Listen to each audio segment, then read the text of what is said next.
بسم اللہ الرحمن الرحیم۔ السلام علیکم۔ یہ کاشان بصیرت کا آڈیو بک سیکشن ہے۔ ہم جو کتاب پڑھ رہے ہیں اس کا کتاب کا نام ہے محرمات اسلام، تالیف حجت الاسلام سید محمد حسینی بہارانچی، ترجمہ محمد حسن جعفری صاحب، تہذیب و تدوین رضا حسین رضوانی صاحب۔ اب ہم اس کتاب کا پارٹ نمبر 27 پڑھیں گے۔ نمبر 93، سود خوری۔ سود بہت بڑا گناہ ہے۔ قرآن و حدیث میں اس کی شدید مذمت آئی ہے۔ سود کی حرمت کا اعلان صرف قرآن کریم میں ہی نہیں ہوا بلکہ جملہ آسمانی کتابوں میں اس کی مذمت آئی ہے اور اسے خدا سے جنگ کے مترادف قرار دیا گیا ہے اور سود خور کو کافر کے مشابہ کہا گیا ہے۔ قرآن مجید میں کہ سود خور قیامت کے دن مخبوط الحواس محشور کیے جائیں گے۔ سود کھانے والا شخص اپنے دین کو تباہ کر لیتا ہے اور ایک فرد کا سود لاکھوں انسانوں کے لیے مرگ مفاجات بن جاتا ہے۔ اس سے معاشرے کی اقتصادی حالت خراب ہو جاتی ہے۔ جس معاشرے میں سود کا چال چلن عام ہو وہاں ہمدردی اور اخوت کے جذبات سرد ہو جاتے ہیں۔ اللہ تعالیٰ تمام مسلمانوں کو اس لعنت سے محفوظ رکھے۔ ارشاد خدا بندی ہے، اے ایمان والو اللہ سے ڈرو، اور اگر ایمان رکھتے ہو تو جتنا سود باقی رہ گیا ہے اس کو چھوڑ دو۔ اگر ایسا نہ کرو گے تو خبردار ہو جاؤ کہ تم خدا اور اس کے رسول سے جنگ کے لیے تیار ہو۔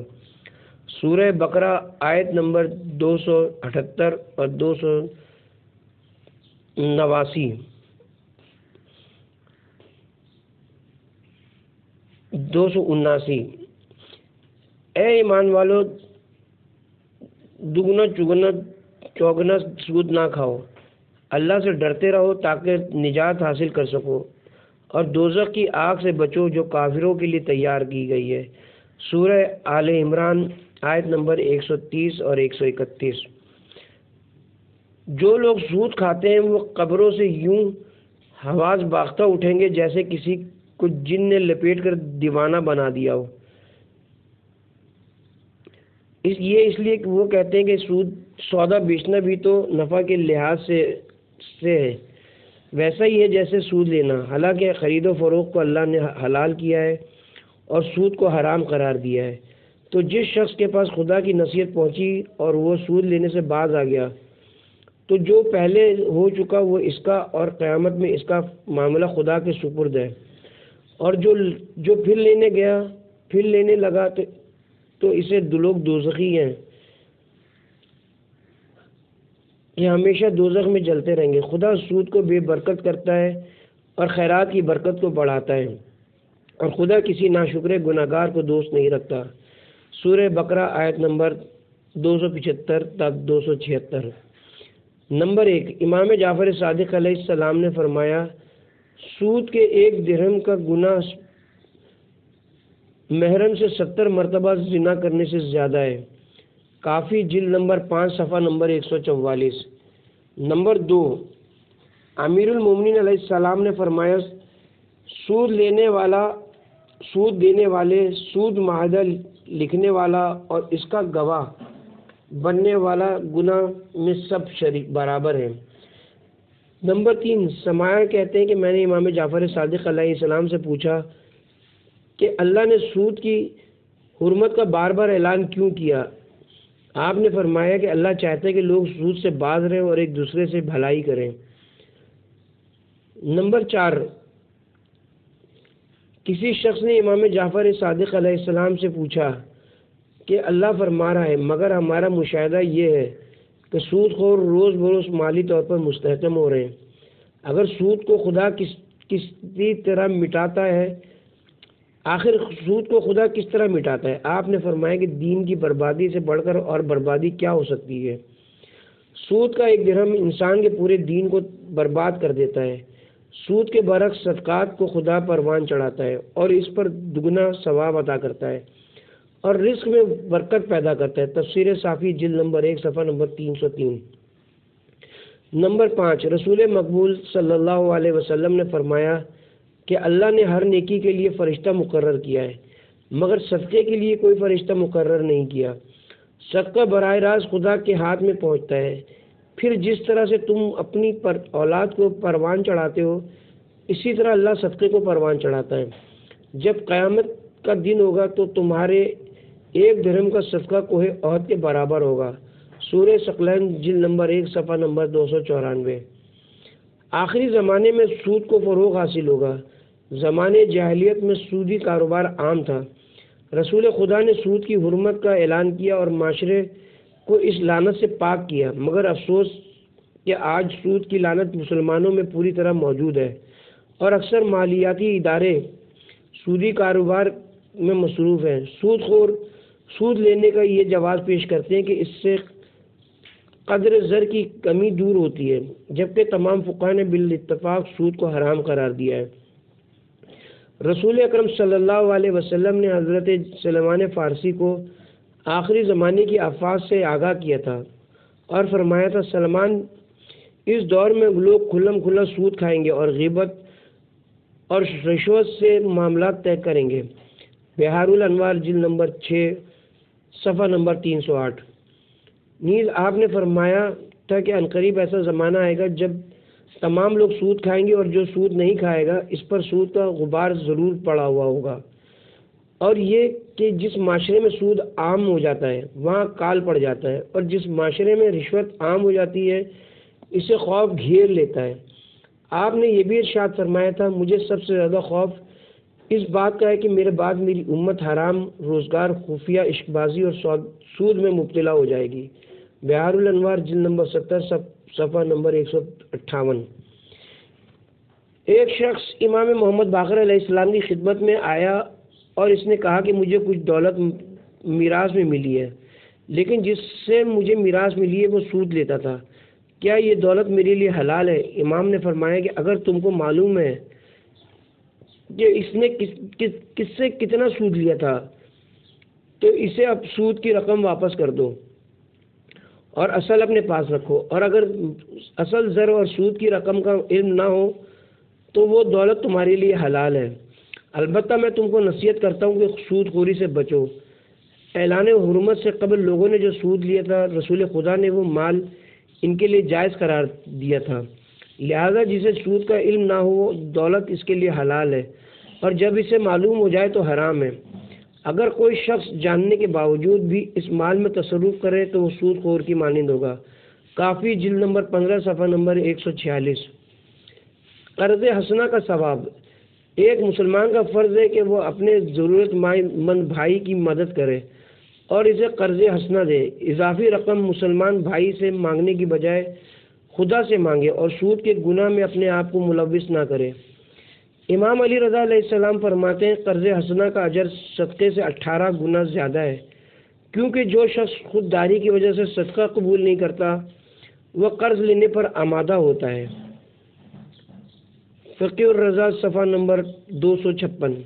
جو شخص کسی کو قرض حسنہ دے اور قرض کی واپسی کا وقت مقرر کرے لیکن مقروض مقررہ دن پر قرض واپس نہ کرے تو جتنے دنوں تک مقروض قرض ادا نہیں کرے گا، قرض خواہ کو روزانہ 1 دینار طلائی کے صدقے کا ثواب ملتا رہے گا۔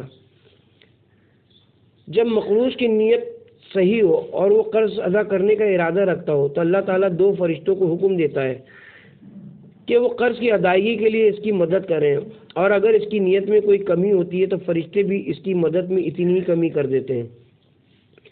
اور فرمایا، باپ بیٹے، میاں بیوی، آقا و غلام اور مسلمان و ذمی کے درمیان سود نہیں ہوتا۔ المقنع صفحہ نمبر 126۔ امام علی رضا علیہ السلام نے فرمایا ہے کہ ایک شخص نے میرے والد کی خدمت میں حاضر ہوا اور اس نے عرض کی کہ میں بہت زیادہ مقروض ہو گیا ہوں۔ میرے والد نے اس سے کہا کہ زیادہ سے زیادہ نمازیں پڑھو، تمہارا قرض ادا ہو جائے گا۔ نمبر 94، کسی کا حق روک لینا۔ امام جعفر صادق علیہ السلام نے فرمایا، جو شخص کسی مومن کا حق روک لے تو خدا قیامت کے دن اسے 500 سال کے برابر پاؤں پر کھڑا کرے گا، یہاں تک کہ اس کے آنسوؤں سے کئی نہریں بہنے لگیں گی۔ ایک منادی ندا کرے گا کہ لوگوں، یہ وہ ظالم ہے جس نے خدا کا حق روک لیا تھا۔ پھر 40 دن کے برابر اسے لعنت کی جائے گی، پھر اسے دوزخ میں ڈال دیا جائے گا۔ بحار الانوار جلد نمبر 75 صفحہ نمبر 214۔ امام جعفر صادق علیہ السلام نے فرمایا کہ جو مومن کسی دوسرے مومن کا مال روک لے جبکہ وہ اس کا ضرورت مند بھی ہو تو خدا کی قسم حق روکنے والا جنت کے طعام اور مہر شدہ شراب طہور سے محروم رہے گا۔ محاسن صفحہ نمبر 100۔ امام محمد باقر علیہ السلام نے فرمایا کہ اگر کوئی شخص ناجائز طور پر اپنے بھائی کا مال کھائے اور اسے واپس نہ کرے تو قیامت کے دن اس کے سامنے دوزخ کا انگارہ پیش کیا جائے گا اور اسے حکم دیا جائے گا کہ وہ اس انگارے کو کھائے۔ کافی جلد نمبر 2 صفحہ نمبر 333۔ شہید ثانی لکھتے ہیں کہ اگر ایک شخص ناجائز طور پر کسی دوسرے کا مال روک لے تو متاثرہ فریق کو یہ حق حاصل نہیں کہ وہ بدلے میں ظالم کے مال پر قبضہ کر لے۔ نمبر 95، لوگوں کے اموال اور حقوق غصب کرنا۔ فقہا میں غصب کے حرام ہونے کے بارے میں کوئی اختلاف نہیں ہے، خواہ غصب اموال ہو، مثلا لوگوں کے مال میں ناجائز تصرف کرنا، خواہ غصب منافع تو مثلا گھر یا دکان سے فائدہ اٹھانا، خواہ غصب حق ہو، مثلا مسجد، مدرسہ یا شارع عام پر قبضہ کرنا اور دوسروں کو اس سے استفادہ کی اجازت نہ دینا حرام ہے۔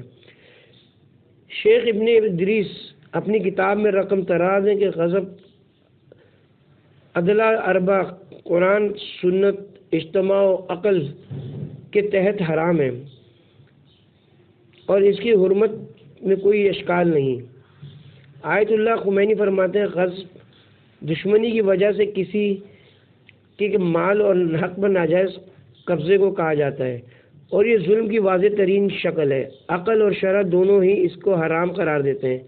فرمان رسول اللہ ہے جو شخص ایک بالش زمین غصب کرے تو اللہ تعالیٰ 7 زمینوں کو طوق بنا کر اس کی گردن میں آویزاں کرے گا۔ ایک روایت میں ہے کہ جو شخص اپنے ہمسائے کی ایک بالش زمین پر ناجائز قبضہ کرے تو اللہ تعالیٰ اس کے 7 طبقات سمیت اس کی گردن میں ڈال دے گا اور اسی حالت میں خدا کے سامنے پیش ہوگا۔ ہاں، اگر کوئی توبہ کر لے اور لوگوں کا مال واپس کر دے تو وہ اس سزا سے بچ جائے گا۔ امیر المومنین علیہ السلام کا فرمان ہے کہ اگر کسی عمارت میں غصبی پتھر لگا دیا جائے تو وہ پوری عمارت کی بربادی کا سبب بن جاتا ہے۔ تحریر الوسیلہ جلد نمبر 2 صفحہ نمبر 172۔ شرعی مجبوری کے بغیر کسی کا مال اور حق واپس نہ کرنا بہت بڑا گناہ ہے، لیکن فی زمانہ یہ گناہ بالکل عام ہے اور بہت کم لوگ اس گناہ سے پرہیز کرتے ہیں۔ لوگوں کی اکثریت غاصب اور مقروض مرتی ہے۔ سورہ عبس میں ہے، اس دن آدمی اپنے بھائی سے دور بھاگے گا اور اپنی ماں اور اپنے باپ سے اور اپنی بیوی سے اور اپنے بیٹے سے۔ ہر شخص اس روز ایک فکر میں ہوگا جو اسے مصروفیت کے لیے بس کرے گا۔ ماں باپ، بھائی بہن، بیوی اور اولاد سے بھاگنے کی وجہ یہ ہوگی کہ آدمی نے ان کے حقوق ضائع کیے ہوں گے اور اس میں ان کا سامنا کرنے کی جرت نہ ہوگی۔ رسول اکرم صلی اللہ علیہ وسلم کا فرمان ہے، جو کسی عذر شرعی کے بغیر لوگوں کے حقوق کو روکے تو روزانہ اس کے نامہ اعمال میں ایک ڈاکو کا گناہ لکھا جائے گا۔ ابو ثمامہ بیان کرتے ہیں کہ میں نے امام محمد تقی علیہ السلام سے کہا کہ میں مکہ یا مدینے میں رہائش اختیار کرنا چاہتا ہوں جبکہ میں نے اپنے وطن میں لوگوں کا قرض بھی دینا ہے، آپ کی کیا رائے ہے؟ امام نے فرمایا، واپس چلے جاؤ، مومن کبھی خیانت نہیں کرتا اور مرنے سے پہلے اپنا قرض ادا کر دو۔ کافی جلد نمبر 5 صفحہ نمبر 94۔ امام محمد باقر علیہ السلام کا فرمان ہے کہ جب شہید کے خون کا پہلا قطرہ زمین پر گرتا ہے تو وہ اس کے تمام گناہوں کا کفارہ بن جاتا ہے، البتہ اس میں قرض شامل نہیں ہے۔ قرض کا کفارہ قرض کی ادائیگی ہے۔ وسائل الشیعہ جلد نمبر 18 صفحہ نمبر 327۔ نمبر 96، راستہ بند کرنا۔ راستہ بند کرنا لوگوں کی تکلیف کو موجب ہے اور اسلام میں گناہ ہے۔ امام جعفر صادق علیہ السلام نے فرمایا کہ اگر کوئی سوار کسی پیادے سے کہے کہ راستہ چھوڑ دے تو یہ بھی ایک ظلم ہے۔ فصائل صفحہ نمبر 3۔ حضرت رسول اکرم صلی اللہ علیہ وسلم نے فرمایا کہ 3 کام ایسے ہیں جن کے کرنے والا لعنتی ہے۔ نمبر 1، جو کسی ایسی سایہ دار جگہ پر پیشاب پخانہ کرے جہاں مسافر اترتے ہوں۔ نمبر 2، جو لوگوں کو پانی پینے سے منع کرے۔ نمبر 3، جو اشارہ عام کو بند کرے۔ وسائل الشیعہ جلد نمبر 1 صفحہ نمبر 325۔ مرحوم آیت اللہ گل پاگائنی مجموع المسائل میں لکھتے ہیں کہ شارع عام پر نماز پڑھنا اور سڑک کے کنارے کام کاج اور تجارت کرنا جس سے راستہ بند ہو جائے یا گزرنے والوں کو تکلیف پہنچے حرام ہے۔ بالفاظ دیگر سڑکوں کے کنارے ناجائز تجاوزات قائم کرنا اور ریڑیاں وغیرہ لگا کر سڑک کو تنگ کرنا حرام ہے۔ یہ عوام کی حق تلفی ہے اور قیامت کے دن اس کے متعلق باز پرس کی جائے گی۔ نمبر 97، یتیم کا مال کھانا۔ ناجائز طور پر یتیم کا مال کھانا بدترین گناہ میں کبیرہ ہے۔ قرآن کریم اور معصومین کے فرامین میں اس کی سخت مذمت آئی ہے۔ اللہ تعالیٰ کا فرمان ہے، وہ لوگ جو ناجائز طور پر یتیموں کا مال کھا رہے ہیں وہ اپنے پیٹ میں دوزخ کی آگ بھر رہے ہیں اور عنقریب بھڑکتی ہوئی آگ میں داخل ہوں گے۔ سورہ نساء آیت نمبر 10۔ یتیموں کا مال کھانا ایک ایسا گناہ ہے جس کی سزا صرف آخرت تک ہی محدود نہیں ہے بلکہ دنیا میں بھی اس کی سزا مقرر کی گئی ہے۔ اللہ تعالیٰ فرماتا ہے، ایسے لوگوں کو ڈرنا چاہیے جو ایسی حالت میں ہوں کہ اپنے بعد ننھے بچے چھوڑ جائیں اور ان کو ان کی نسبت خوف ہو کہ ان کے مرنے کے بعد ان بیچاروں کا کیا حال ہوگا۔ بس چاہیے کہ یہ لوگ خدا سے ڈریں اور معقول بات کہیں۔ سورہ نساء آیت نمبر 19۔ فرمان الہی ہے، جب تک یتیم جوان نہ ہو جائے اس وقت تک احسن طریقے کے علاوہ اس کے مال کے قریب تک نہ جاؤ۔ سورہ انعام آیت نمبر 152۔ مقصد یہ ہے کہ یتیم کے مال میں ایسا تصرف نہ کرو جس سے اس کو خسارہ پہنچتا ہو۔ البتہ مال یتیم کی افزائش کے لیے مثبت تصرفات جائز ہیں اور جب یتیم بالغ ہو جائے تو اس کا مال اس کے سپرد کر دینا چاہیے۔ امام جعفر صادق علیہ السلام کا فرمان ہے کہ جو کوئی کسی یتیم پر ظلم کرے تو اللہ اس پر کسی ظالم کو مسلط کر دیتا ہے۔ اگر اس پر خدا کسی ظالم کو مسلط نہ کرے تو پھر اس کی نسل پر کسی ظالم کو ضرور مسلط کرے گا۔ لوگوں، تم یتیموں پر ظلم نہ کرو کہ تمہاری اولاد ظلم سے محفوظ رہے۔ تفسیر صافی۔ امام جعفر صادق علیہ السلام نے فرمایا کہ یتیم پر ظلم کرنے کی سزا دنیا میں بھی ملتی ہے اور آخرت میں بھی ملے گی۔ رسول اکرم صلی اللہ علیہ وسلم نے فرمایا، معراج کی رات میں نے دیکھا کہ کچھ لوگوں پر عذاب ہو رہا تھا، فرشتے ان کے منہ میں آگ بھر رہے تھے اور وہی آگ ان کے مقد سے باہر نکل رہی تھی۔ میں نے جبرائیل امین سے پوچھا کہ یہ کون لوگ ہیں؟ جبرائیل نے کہا کہ یہ لوگ دنیا میں یتیموں کا مال ناحق کھایا کرتے تھے۔ تفسیر صافی۔ کافی میں ہے کہ امام محمد باقر علیہ السلام نے فرمایا کہ جب قیامت کے دن یتیم کا مال کھانے والا پیش ہوگا تو اس کے پیٹ سے اور منہ سے آگ کے شعلے نکل رہے ہوں گے۔ تمام اہل محشر اسے دیکھ کر پہچان لیں گے اور آپس میں کہیں گے کہ یہ یتیم کا مال کھانے والا ہے۔ شیخ صدوق المقنع میں لکھتے ہیں کہ امام جعفر صادق علیہ السلام نے فرمایا، گناہ کبیرہ 9 ہیں۔ نمبر 1 شرک کرنا، نمبر 2 ناحق قتل کرنا، نمبر 3 جھوٹی قسم کھانا، نمبر 4 یتیم کا مال کھانا، نمبر 5 جادو کرنا، نمبر 6 جہاد سے بھاگنا، نمبر 7 والدین کی نافرمانی کرنا، نمبر 8 زنا اور لواطت کی تہمت لگانا، نمبر 9 اہل بیت کے حق کا انکار کرنا، یعنی ہماری امامت کا انکار کرنا اور ہماری اطاعت سے انحراف کرنا۔ واضح رہے کہ جب کوئی لڑکا بالغ ہو جائے تو وہ یتیمی کی حدود سے نکل جاتا ہے اور بلوغت کی علامت یہ کہ اس سے احتلام ہونے لگے یا وہ 14 سال کی عمر کو پہنچ جائے تو یتیم کے ولی کا فرض ہے کہ اس کا مال اس کے سپرد کر دے۔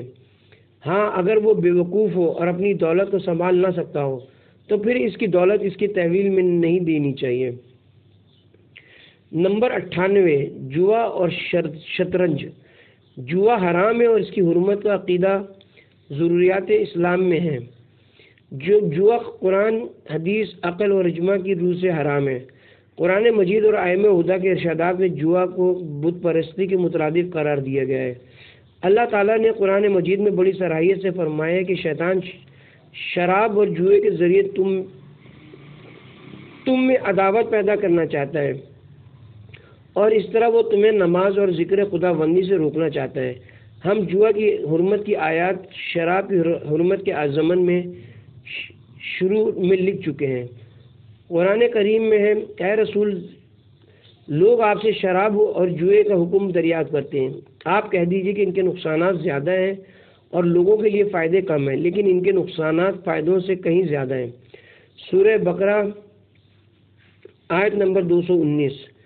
شراب، جوا، بت اور پانسے کے تیر ناپاک اور شیطانی عمل ہے، تم ان سے پرہیز کرو تاکہ تم نجات پا سکو۔ سورہ مائدہ آیت نمبر 90۔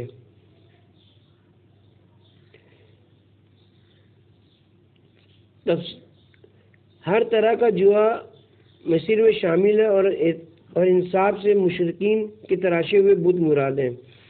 امام جعفر صادق علیہ السلام سے آپ کے ایک شاگرد بکیر نے شطرنج کھیلنے کے متعلق سوال کیا تو آپ نے فرمایا کہ مومن بیہودہ کھیلوں سے بے نیاز ہوتا ہے۔ بہار الانوار جلد نمبر 76 صفحہ نمبر 230۔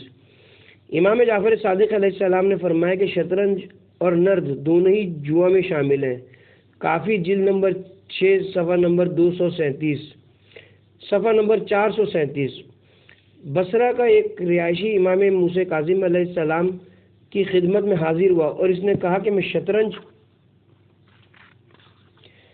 بازوں کے ساتھ بیٹھ کر ان کا کھیل دیکھتا ہوں لیکن خود شطرنج نہیں کھیلتا، تو کیا میرا وہاں بیٹھنا حرام ہے؟ آپ نے فرمایا، آخر تمہیں ایسی جگہ جانے کی کیا لاچاری ہے جہاں خدا نگاہ رحمت نہیں ڈالتا؟ فقہ اور رضا میں ہے کہ شطرنج کا بنانا خدا کے ساتھ کفر اور کھیلنا خدا کے ساتھ شرک ہے، اور شطرنج کے مہروں کو حرکت دینا کبیرہ گناہ اور ہلاکت کا موجب ہے۔ شطرنج کھیلنے والے پر سلام کرنا کفر ہے۔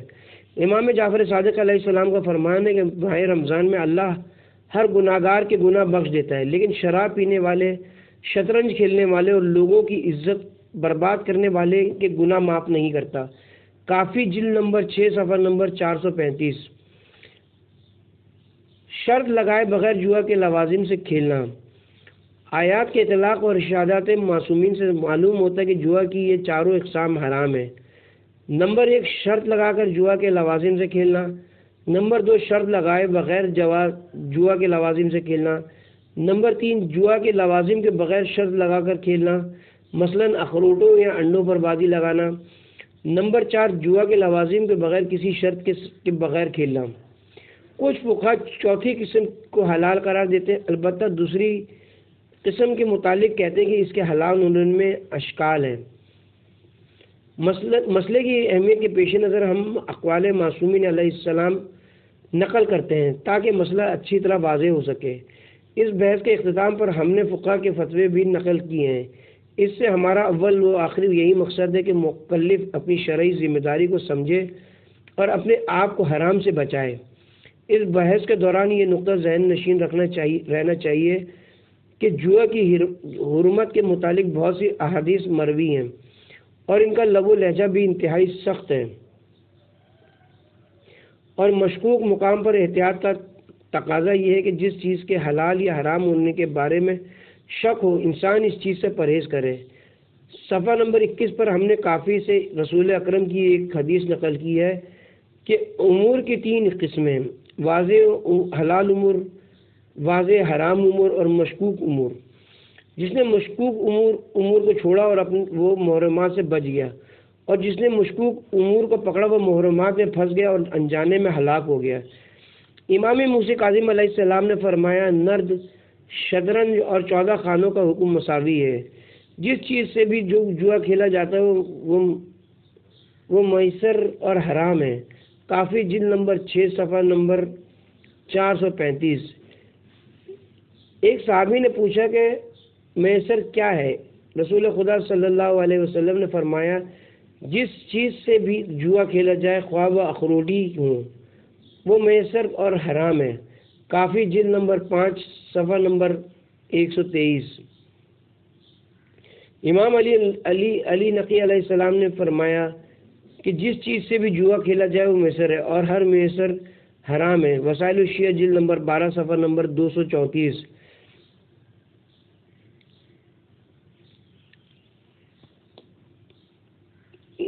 انما الخمر والمسیر کی آیت کی تفسیر میں امام محمد باقر علیہ السلام نے فرمایا مصر نرد اور شطرنج ہے، اس کے علاوہ ہر طرح کا جوا بھی میسر ہے۔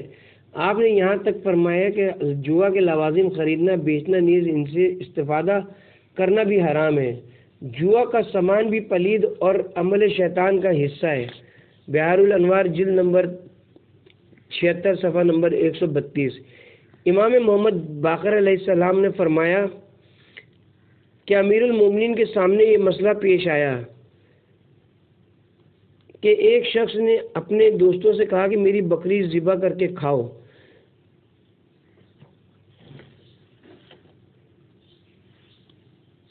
اگر تم نے سارا گوشت کھا لیا تو میں تم سے کوئی پائی پیسہ نہیں لوں گا، اور اگر تم سارا گوشت نہ کھا سکے تو تم کو اس کی اتنی قیمت دینی ہوگی۔ امیر المومنین نے اس مقدمے کا فیصلہ کرتے ہوئے فرمایا کہ بنیادی طور پر شرطی باطل ہے، لہذا کسی پر بکری کی قیمت واجب الادا نہیں ہے۔ تہذیب الاحکام جلد نمبر 6 صفحہ نمبر 290۔ مؤلف عرض کرتا ہے کہ ان روایات میں جوا کھیلنے اور شرط لگانے کی مطلق ممانعت آئی ہے۔ حرام شرطیں، لوازم جوا کے بغیر اگر شرط لگائی جائے تو بھی حرام ہے۔ البتہ گھڑ دوڑ اور تیر اندازی کے مقابلوں میں شرط لگانا حلال ہے۔ اس کے علاوہ ہر طرح کی شرط بندی کی رقم حرام ہے۔ مثلا پہلوانوں کے دنگل میں جیتنے والے کے لیے انعامی رقم مقرر کرنا، ویٹ لفٹنگ کے مقابلوں میں جیتنے والوں کے لیے رقم اکٹھی کرنا ناجائز ہے۔ اگر شرط لگا کر کشتی کھیلی جائے یا وزن اٹھایا جائے یا کسی اور قسم کا ورزشی مقابلہ کیا جائے تو جیتنے والے کے لیے